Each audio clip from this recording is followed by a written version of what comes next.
એટલે ક્યારેક પસ્તાવો થાય ને તો પસ્તાવો કરી લેવો, મારી આ ભૂલ છે. અને એકાંતમાં કોની સામે? એ લડ્ડુ ગોપાલ બેઠો છે ને, જો કથા સાંભળે 3 દિવસથી,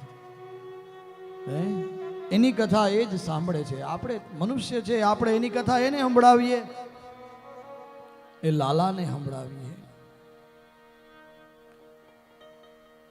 અને સ્વર્ગારોહણ તરફ ગયા છે. બસ બધાના હા શરીર છે પીગળી ગયા છે, યુધિષ્ઠિર મહારાજ એક છે. એનો એક અંગૂઠો પીગળી ગયો છે.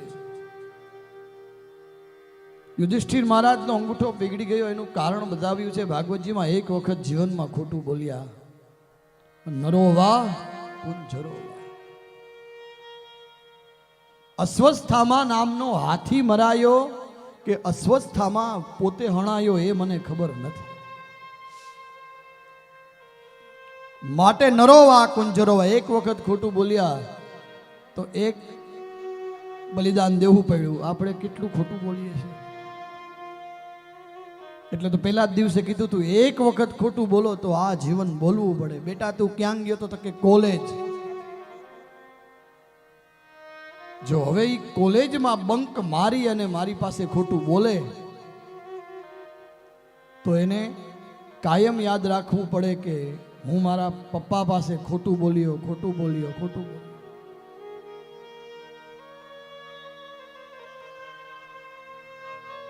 પાછો અમુકને તો ખોટું બોલવાનો ચાન્સ જ ન મળે. બે ભેગા જતા હોય એટલે ક્યાંથી મેળ જ ન પડે.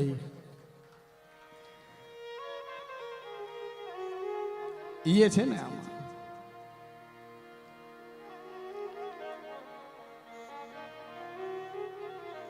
અને જ્યારે યુધિષ્ઠિર મહારાજ જઈ રહ્યા છે ત્યારે યુધિષ્ઠિર મહારાજને કહેવામાં આવ્યું કે તમે એક ક્ષણ માટે યમ દરબારમાં આવો, નરકમાં આવો. નરકમાં કેમ?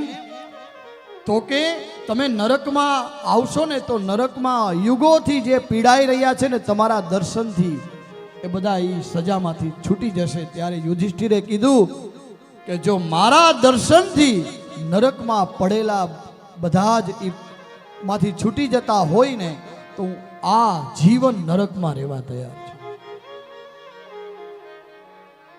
આ જીવન મારે નરકમાં રહેવું. યુધિષ્ઠિર મહારાજ ગયા છે. બાકી બધાના હિમાલયની અંદરમાં હાડ ઘડી ગયા છે. આ તરફ પરીક્ષિત મહારાજ દિગ્વિજય કરવા માટે નીકળ્યા છે ને ચક્રવર્તી રાજા બની ગયા છે.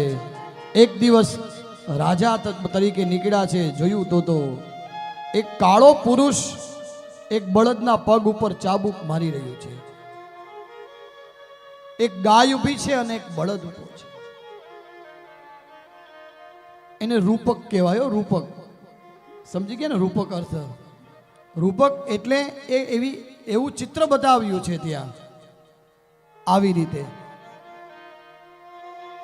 બાકી તો એવી રીતે હોય થોડો. રૂપક શબ્દ કીધો છે. અમારા ગુરુદેવ એમ કહે આને રૂપક કહેવાય. ધર્મ ધીરે ધીરે તૂટી રહ્યો છે. ધર્મના 3 પગ છે ને એ તોડી નાખ્યા છે અધર્મએ, કલીએ. તપ, પવિત્રતા, દયા આ 3 તોડી નાખ્યા અને સત્ય ચોથું ચરણ થોડુંક બચ્યું છે. હવે